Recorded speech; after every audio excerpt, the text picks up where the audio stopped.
May nagbago sa Philadelphia. Mukhang hawak na yon ng 76ers ang pinakamalupit na duo sa basketball. At kapag crucial na ang laro, talagang hindi mo na sila kayang pigilan. At ang lahat ng ito ay nagsisimula kay Joel Embiid. Sa totoo lang, hindi ko alam kung paano ipaliliwanag ang laro niya ngayon. Kamakailan lang, parang nanganganib na matapos ang kanyang karir dahil sa natamo niyang injury sa tuhod. At kahit nakabalik na siya sa court, mukhang naglalaro pa rin siya gamit ang 1.5 paalang. Noong simula ng season, noong hindi pumapasok ang mga tira niya at hirap na hirap siya, pakiramdam ko talaga ay pinapanood na natin ang dulo ng kanyang dominasyon. Ganun ang naging usap-usapan at walang nagsabing labis ang reaksyong iyon noon. Ngunit nagawa pa rin niyang baguhin ang takbo ng tadhana. At sa huling 4 na laro, balik most valuable player na naman ang kanyang laro na may average na 34 na puntos, 10 rebounds at 7 assists kada laro na may 65% shooting. Napakahusay na marka nito at napatunayan ko ito sa panalo nila laban sa Sacramento Kings, kung saan nagtala si Embiid ng 37 puntos, 5 rebounds at 8 assists na pang-anim na niyang larong may 30 puntos ngayong Enero pa lang. Ang masakit pa rito, hindi man lang mukhang mahirap o eksplosibo ang mga ginagawa niya. Nakakahanap lang talaga siya ng paraan para ma-shoot ang bola. Malaking bahagi nito ang kakaiba niyang haplos malapit sa basket at doon sa mid-range area. Madalas siyang i-post up ng Philadelphia at ginagamit sa mga pick and roll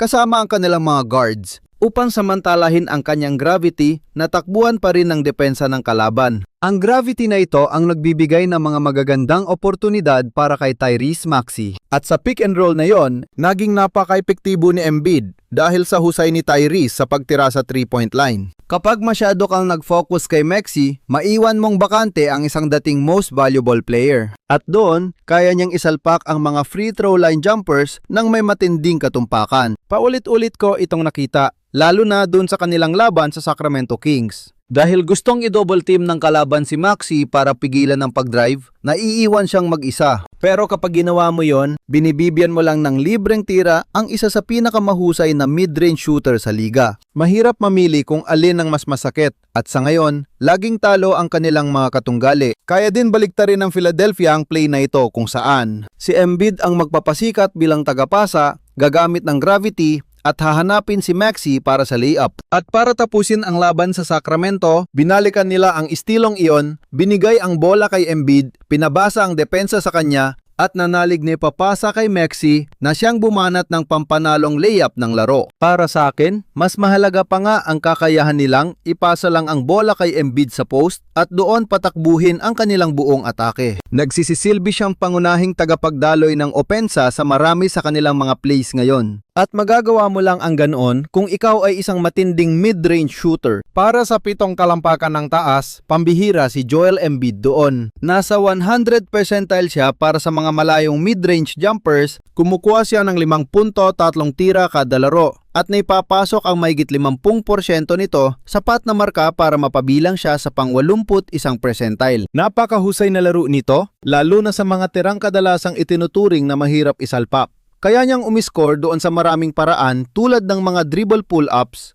turn-around fadeaways, at maging ang mga maliliksing step-through para mas lumapit pa sa ring. Kahit hindi na ganoon ka-swabe o kabilis ang mga tira niya ngayon, pumapasok pa rin ang mga ito. Sa Crafted NBA, mayroon siyang offensive plus-minus na plus 2.4, numerong naglalagay sa kanya sa 94th percentile sa buong liga bilang isang offensive player na talagang kahanga-hanga kung iisipin ang lahat ng pinagdaanan ng kanyang katawan. Kahit mukhang medyo mabigat pa ang kanyang mga paa sa ilang laro, nakakahanap pa rin siya ng paraan para maging epektibo dahil sa kanyang pambihirang touch. At may mga laro gaya ng laban niya sa Knicks kamakailan kung saan sumalaksak siya ng alley-oop dunk at doon ko mas nakikita ang bagsik ng kanyang potensyal.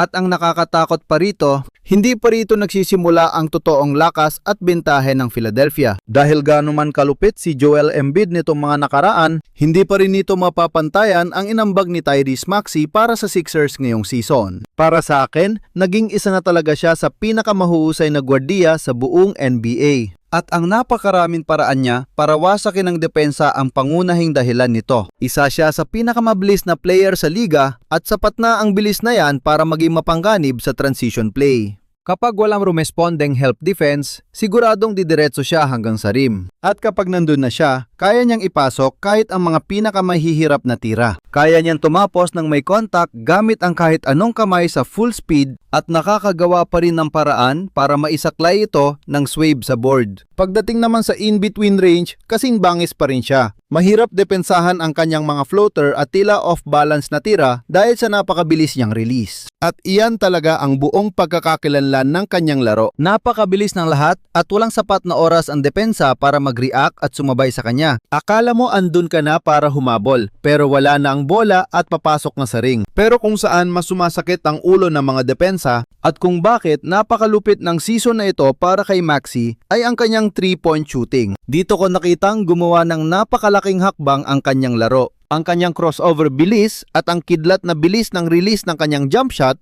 ang dahilan kung bakit halos hindi siya mapigilan ng mga defender. Palagi siyang nakakakuha ng malilinaw na tira off the dribble gamit ang mabilis na snatchback at pag-iba ng takbo. At hindi niya lang ito ginagawa paminsan-minsan. Talagang sinasamantala niya ang bentaheng ito. Kumaka na si Tyrese ng 8.2 na threes kada laro na naglalagay sa kanya sa 82nd percentile sa liga. At mas matindi pa rito, na ipapasok niya ito ng may 39% accuracy, napasok sa 81st percentile sa buong NBA. Ang ginagawa ni Tyrese Maxey ngayon ay isa sa pinakamaalamat na individual na season ng isang guard sa kasaysayan ng Philadelphia 76ers. Para mapatunayan ko ito, tignan natin ang kanyang stats kumpara sa 2001 Allen Iverson. Lamang lang si Iverson sa steals at puntos kada laro. Iyan lang talaga, nilagpasan siya ni Tyrese sa bawat efficiency metric. Dinala ni Iverson ang koponang yang sa finals laban sa Lakers na alam nating halos wala silang pag-asang talunin. At iyan ang dahilan kung bakit napakagandang pagkumparahin ito. Kapag pinagsama mo ang antas ng laro ngayon ni Joel Embiid at ang isang Maxey na nagpapakita ng stats na tila prime Allen Iverson, masasabi kong sila ng pinakamalupit na 1-2 punch ngayon sa buong liga. At mula rito, kung gaano kalayo ang mararating nila ay nakadepende na lamang sa kung paano nila reresolbahin ang kanilang kahinaan. Dahil mayroon, may isang bagay talaga sa Philadelphia team na ito na palaging pumupukaw sa pansin ko tuwing pinapanood ko sila. At yon ay kung gaano kahirap para sa kanila ang bumalik pagkatapos ng halftime. Sa totoo lang, balewala kahit gaano kaganda ang laro nila sa unang kalahati.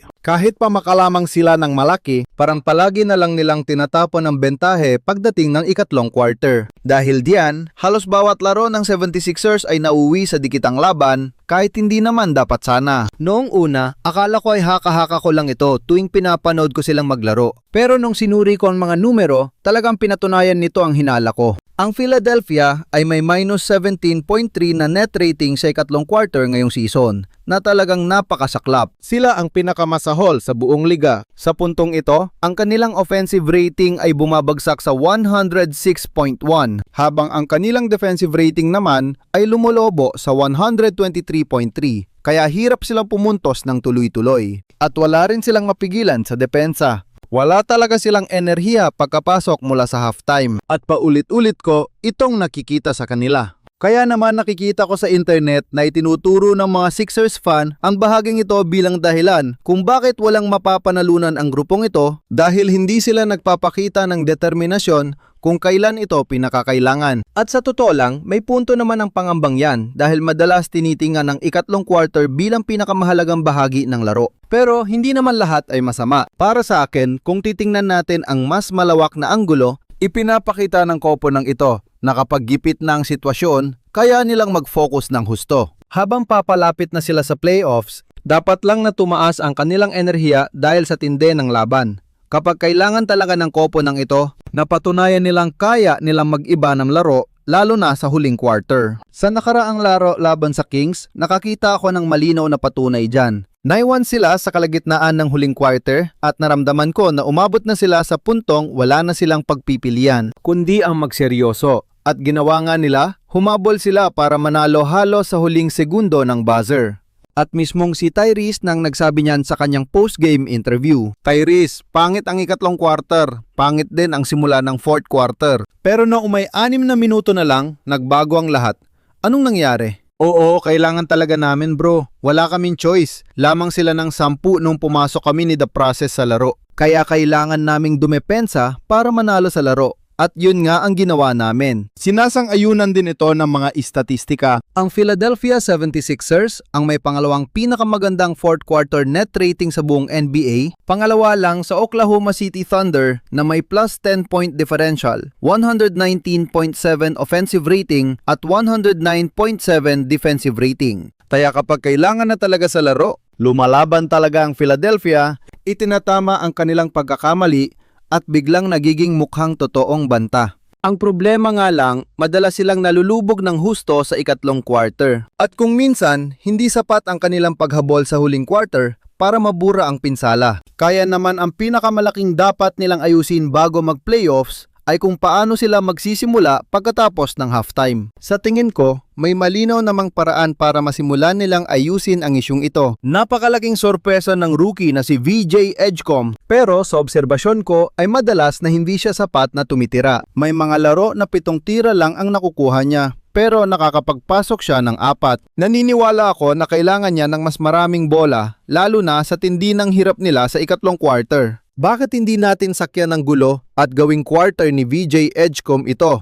Hayaan natin siyang magpatakbo ng opensa sa stretch na yon. Ireserba pa natin si Maxey para sa fourth quarter kung kailan siya pinakamalakas at bigyan ng tsansa si VJ na makasali. Grabe ang enerhiya niya, walang hinto kung maglaro siya. At ang third quarter na pinangungunahan ni VJ ang pwedeng magpanatili sa mataas na enerhiya ng 76ers. Nakita na natin siyang nagpasiklab sa mga larong wala sina Joel Embiid at Paul George. Kaya siguradong may potensyal talaga doon. Wala akong nakikitang dahilan para hindi niya kayang humawak ng mas malaking responsibilidad. Kahit pa naroon ang dalawang bida, lalo na sa particular na window na ito pagkatapos ng halftime. Bigyan siya ng layang maging mas agresibo. Hayaan siyang magdikta ng direksyon sa simula ng third at tingnan natin kung saan ito hahantong. At kung gusto ninyong makakita ng isa pang koponan sa East na mabilis ang pag-angat na yon, may magandang binubuo ang Toronto Raptors gamit ang kanilang playoff ready na depensa at opensang nagkiklik na. At pwede ninyong panuorin ang buong breakdown video dito mismo.